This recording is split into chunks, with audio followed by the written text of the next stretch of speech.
ओम वक्रतुंड महाकाय कोटि सूर्य संप्रभा निर्विघ्नं कुरु मे देव सर्वकार्येषु सर्वदा। ओम श्री गणेशाय नमः। श्री गौरी सुताय नमः। रिद्धि सिद्धि विनायकाय नमः। ओम गणपति देवाय नमः। बोलो श्री गणपति भगवान की जय। सर्वेश्वर भगवान की जय हो। बोलो लक्ष्मी नारायण भगवान की जय हो। बोलो सत्यनारायण भगवान की जय हो। सत्यनारायण भगवान की व्रत कथा। एक समय नैमिषारण्य तीर्थ में सौनक आदि 88,000 ऋषियों ने श्री सूत जी से पूछा कि हे प्रभु, इस कलयुग में वेद विद्या रहित मनुष्यों को प्रभु भक्ति किस प्रकार मिलेगी तथा उनका उद्धार कैसे होगा। इसलिए हे मुनि श्रेष्ठ, कोई ऐसा तप कहिए जिससे थोड़े समय में पुण्य प्राप्त होवे तथा मनवांछित फल मिले। वह कथा सुनने की हमारी इच्छा है। सर्व शास्त्र ज्ञाता श्री सूत जी बोले कि हे वैष्णव में पूज्य, आप सब ने सर्व प्राणियों के हित की बात पूछी है। अब मैं उस श्रेष्ठ व्रत को आप लोगों से कहूंगा जिस व्रत को नारद जी ने लक्ष्मी नारायण से पूछा था। श्री लक्ष्मीपति ने मुनि श्रेष्ठ नारद से कहा, ध्यान से सुनो। एक समय योगी राज नारद जी दूसरों के हित की इच्छा से अनेक लोकों में घूमते हुए मृत्यु लोक में आ पहुंचे। वहां बहुत योनियों में जन्मे हुए प्राय सभी मनुष्यों को अपने कर्मों द्वारा अनेकों दुखों से पीड़ित देखकर इस यत्न के करने से निश्चय ही इनके दुखों का नाश हो सकेगा, ऐसा मन में सोचकर विष्णु लोक को गए। वहां श्वेत वर्ण और 4 भुजाओं वाले देवों के इस नारायण को, जिनके हाथों में शंख चक्र गदा और पदन थे, बनमाला पहने हुए थे, देखकर स्तुति करने लगे। हे भगवान, आप अत्यंत शक्ति से संपन्न हैं। मन तथा वाणी भी आपको नहीं पा सकती। आपका आदि मध्य अंत नहीं है। निर्गुण स्वरूप सृष्टि के आदिभूत और भक्तों के दुखों को नाश करने वाले हो। आपको मेरा नमस्कार है। नारद जी से इस प्रकार की स्तुति सुनकर विष्णु भगवान बोले कि हे मुनि श्रेष्ठ, आपके मन में क्या है? आपका यहाँ किस काम के लिए आगमन हुआ है? निसंकोच कहो। तब नारद मुनि बोले कि मृत्यु लोक में सब मनुष्य जो अनेक योनियों में पैदा हुए हैं, अपने अपने कर्मों के द्वारा अनेक प्रकार के दुखों से दुखी हो रहे हैं। हे नाथ, मुझ पर दया रखते हो तो बताइए कि उन मनुष्यों के सब दुखों से थोड़े से ही प्रयत्न से कैसे दुख दूर हो सकते हैं। श्री भगवान हरि बोले, हे नारद, मनुष्यों की भलाई के लिए तूने ये बहुत अच्छी बात पूछी है। जिस काम के करने से मनुष्य मोह से छूट जाता है, वह मैं कहता हूँ सुनो। बहुत पुण्य का देने वाला स्वर्ग तथा मनुष्य लोग दोनों में दुर्लभ एक व्रत है।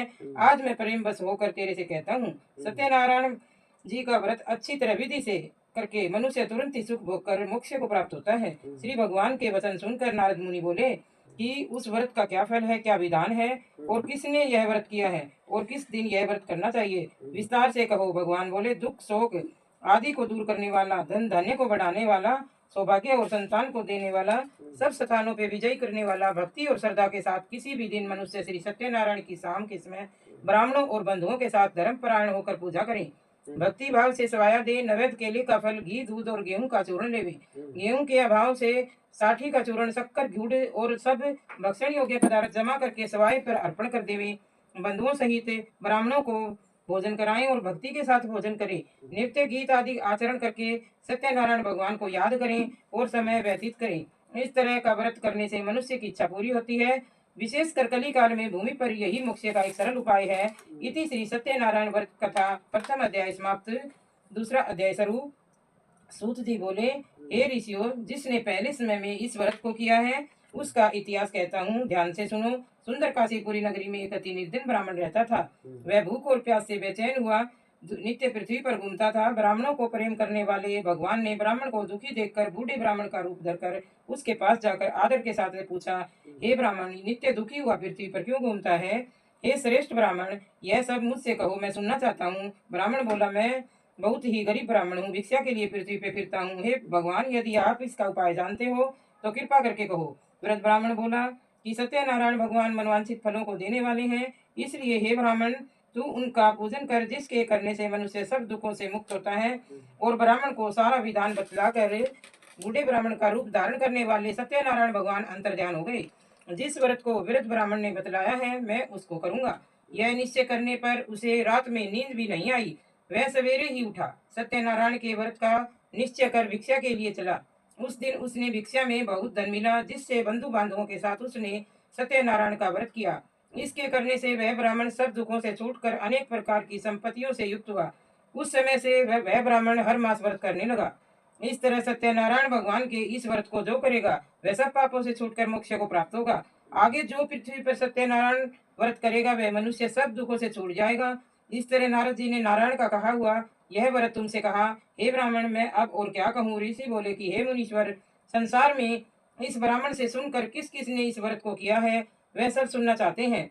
इसके लिए हमारे मन में श्रद्धा है। सूत जी बोले कि हे मुनियो, जिसने इस व्रत को किया है वह सब सुनो। एक समय वह ब्राह्मण धन ऐश्वर्य के अनुसार बंधु बांधवों के साथ व्रत करने को तैयार हुआ। उसी समय एक लकड़ी बेचने वाला बूढ़ा आया और बाहर लकड़ियों को रखकर ब्राह्मण के मकान में गया। प्यास से दुखी लकड़हारा उनको व्रत करते देखकर ब्राह्मण को नमस्कार कर कहने लगा कि आप ये क्या कर रहे हैं और इसके करने से क्या फल मिलता है, कृपा करके कहो। ब्राह्मण ने कहा कि सब मनोकामनाओं को पूरा करने वाला सत्यनारायण भगवान का व्रत है। इसकी ही कृपा से मेरे यहाँ धनधान्य की वृद्धि हुई है। ब्राह्मण से इस व्रत के बारे में जानकर लकड़हारा बहुत खुश हुआ। चरणामृत ले और प्रसाद खाने के बाद घर को गया। लकड़हारे ने मन में इस प्रकार का संकल्प किया कि आज ग्राम में लकड़ी बेचने से जो धन मुझे मिलेगा, इसी से सत्यनारायण देव का उत्तम व्रत करूंगा। यह मन में विचार कर वह बूढ़ा लकड़हारा लकड़ियां अपने सिर पर रखकर जिस नगर में धनवान लोग रहते थे वह ऐसे सुंदर नगर में गया। उस रोज वहां उसे उन लकड़ियों का दाम चौगुना मिला। तब वह बूढ़ा लकड़हारा दाम ले और केले की फली और शक्कर, घी, दूध, दही, गेहूं का चूर्ण इत्यादि लेकर सत्यनारायण भगवान के व्रत की सामग्रियों को लेकर घर पे आया। फिर उसने सब भाइयों को बुलाकर विधि से भगवान का पूजन किया, व्रत किया। उस व्रत के प्रभाव से बूढ़ा लकड़हारा धन, पुत्र आदि से युक्त हुआ और संसार के समस्त सुख भोग कर वैकुंठ को चला गया। श्री सत्यनारायण भगवान व्रत द्वितीय अध्याय समाप्त।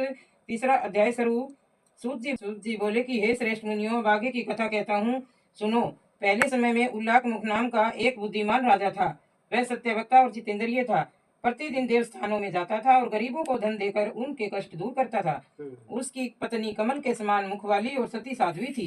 भद्रशिला नदी के तट पर उन दोनों ने सत्यनारायण देव का व्रत किया। उस समय में वहां एक साधु ऐसे आया। उसके पास व्यापार के लिए बहुत सा धन था। नाव को किनारे पर ठहराकर राजा के पास गया और राजा को व्रत करते हुए देख विनय के साथ पूछने लगा, हे राजन, भक्ति युक्त चित्त से यह आप क्या कर रहे हैं? मेरी सुनने की इच्छा है, यह आप मुझे बताइए। राजा बोला कि हे साधु, अपने बांधवों के साथ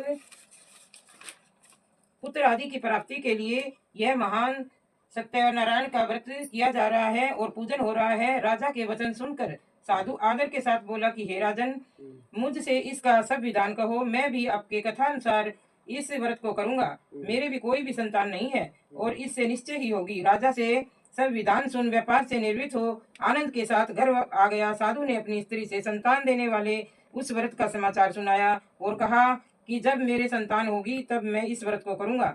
साधु ने ऐसे वचन अपनी स्त्री लीलावती को कहे। एक दिन उसकी स्त्री लीलावती पति के साथ आनंदित हो सांसारिक धर्म में प्रवृत्त होकर सत्यनारायण भगवान की कृपा से गर्भवती हो गई और 10वें महीने में उसके एक सुंदर कन्या का जन्म हुआ। दिन प्रतिदिन वह इस तरह बढ़ने लगी जैसे शुक्ल पक्ष का चंद्रमा बढ़ता है। कन्या का नाम कलावती रखा गया। तब लीलावती ने मीठे शब्दों में अपने पति से कहा कि आपने जो संकल्प किया हुआ है भगवान का व्रत करिए। अब साधु कहने लगा, प्रिय, मैं मेरी बेटी के विवाह पर करूंगा। अपनी पत्नी को आश्वासन दे वह नगर को गया। कलावती पितृ गृह में बड़ी होने लगी। साधु ने जब नगर में सखियों के साथ अपनी पुत्री को खेलते हुए देखा तो तुरंत ही दूत बुलाकर कहा कि पुत्री के वास्ते सुयोग्य वर देख कर लाओ। साधु की आज्ञा पाकर दूत कंचन नगर पहुंचा और वहां से बड़ी खोज कर देखभाल कर लड़की के वास्ते सुयोग्य वाणी पुत्र को ले आया। उस सुयोग्य लड़के को देखकर साधु ने अपने भाई बंधुओं के साथ प्रसन्नचित होकर पुत्री का विवाह कर दिया, किंतु दुर्भाग्य से विवाह के समय भी व्रत को करना भूल गया। तब श्री भगवान क्रोधित हुए और श्राप दिया कि तुम्हें दारुण दुख प्राप्त होगा। अपने काम में कुशल साधु बनिया अपने जमाई के साथ समुद्र के समीप रतनपुर नगर पहुंचा। वहां दोनों ससुर जमाई चंद्रकेतु राजा के नगर में जा पहुंचे और व्यापार के लिए एक रोज भगवान सत्यनारायण की माया से प्रेरित कोई चोर राजा का धन चुरा के जा रहे थे, किंतु पीछे से राजा के दूतों को आता देखकर चोर घबरा कर भागते भागते धन को वहीं चुपचाप रख दिया जहाँ ससुर जमाई ठहरे हुए थे। तब दूतों ने उस साधु वैश्य के पास राजा का धन देखा तो दोनों को बांध कर ले गए और प्रसन्नता से दौड़ते हुए कहने लगे, हम दो चोर पकड़ कर लाए हैं, देख कर आज्ञा दीजिए। राजा के आज्ञा से उनको कारावास में डाल दिया गया और उनका धन छीन लिया। उसी श्राप द्वारा उनकी पत्नी भी घर पे दुखी हो गई। घर पर जो धन रखा चोर चुरा ले गए।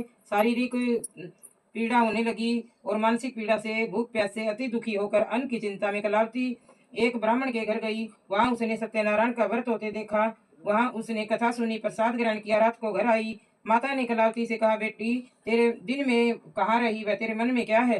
कलावती बोली, माता मैंने एक ब्राह्मण के घर सत्यनारायण का व्रत देखा है। कन्या के वचन सुनकर लीलावती भगवान के पूजन की तैयारी करने लगी।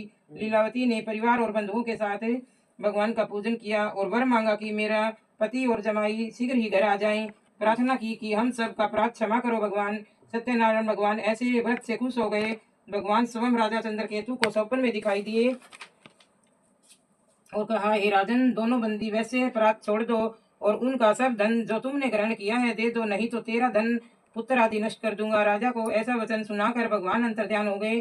प्रात काल राजा ने चंद्रकेतु ने सभा में अपना स्वप्न सुनाया और दोनों वाणिक पुत्रों को कैद से मुक्त करा सभा में बुलाया। दोनों ने आते ही राजा को नमस्कार किया। राजा मीठे वचनों से बोला कि हे महानुभाव, भावी वश ऐसा कठिन दुख प्राप्त हुआ है, अब कोई भय नहीं है। ऐसा कहकर राजा ने उनके नए नए आभूषण पहनाए और उनका जितना धन लिया था उससे दुगना धन दिलाकर विदा किया। दोनों वैसे अपने घर चल दिए। सूत जी बोले कि वैसे ने मंगलाचार करके यात्रा आरंभ की और अपने नगर को चला। उनके थोड़ी दूर पहुंचने पर दंडी वेशधारी सत्यनारायण ने उनसे पूछा कि हे साधु, तेरी नाव में क्या है? घमंडी वाणी हंसता हुआ बोला कि हे दंडी, आप क्यों पूछते हो? क्या धन लेने की इच्छा है? मेरी नाव में तो बेल और पत्ते भरे हुए हैं। वैसे का ये कठोर वचन सुनकर भगवान ने कहा, तुम्हारा वचन सत्य हो। ऐसा कहकर दंडी वहां से चले गए और कुछ दूर जाकर समुद्र के किनारे बैठ गए।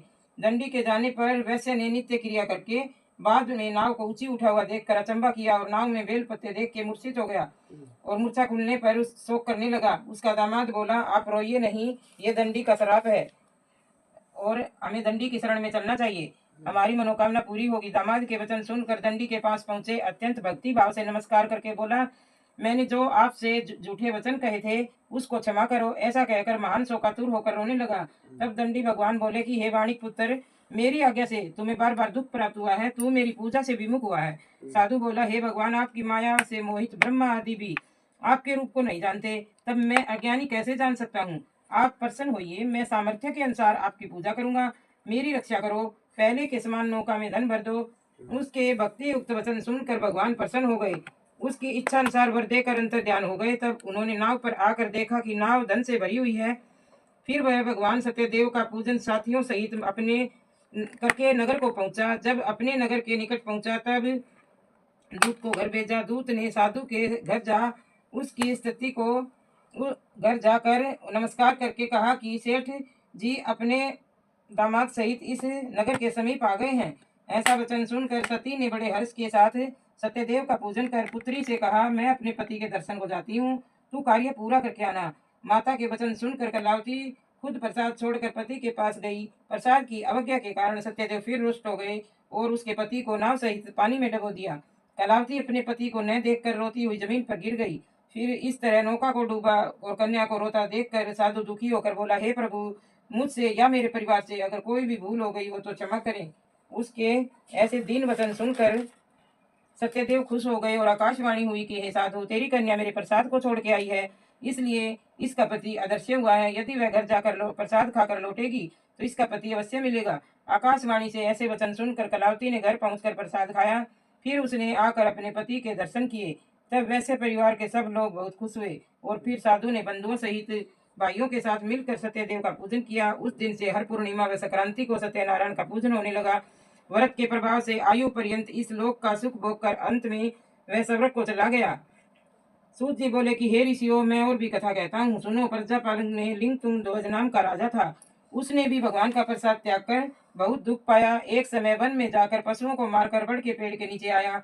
उसने भक्ति भाव से ग्वालों को बांधुओं सहित सत्यनारायण का पूजन करते देखा। राजा देखकर भी घमंड से न तो वहां गया और न ही नमस्कार किया। जब ग्वालों ने उसके सामने प्रसाद रखा तो प्रसाद को छोड़कर वह सुंदर अपनी नगरी में चला गया। वहां उसने अपना सब कुछ नष्ट पाया तो वह जान गया कि यह भगवान ने किया है। तब वह विश्वास कर ग्वालों के समीप आ गया और विधि पूर्वक पूजन कर प्रसाद खाया तो सत्यदेव की कृपा से जैसा था वैसा ही हो गया तथा सुख भोग कर मरने पर स्वर्ग लोक हो गया। जो मनुष्य इस परम दुर्लभ व्रत को करेगा, भगवान की कृपा से उसे धन धान्य की प्राप्ति होगी। निर्धन धनी होता है, बंदी बंधन से मुक्त होता है और निर्भय हो जाता है। संतानहीनों को संतान मिलती है। सब मनोरथ पूर्ण होकर अंत में वैकुंठ धाम को जाता है। जिन्होंने पहले इस व्रत को किया है उनके दूसरे जन्म की कथा कहता हूँ। व्रत सत आनंद ब्राह्मण सुदामा का जन्म लेकर मोक्ष को पाया। उल्लाख मुख नाम का राजा दशरथ होकर वैकुंठ धाम को गया। साधु नाम के वैसे ने मोर ध्वज बनकर अपने पुत्र को आरे से चीरकर मोक्ष पाया। महाराजा तुंग ध्वज ने स्वयंभू होकर भगवान के भक्ति युक्त कर्म कर मोक्ष को प्राप्त किया। बोलो श्री सत्यनारायण भगवान की जय हो।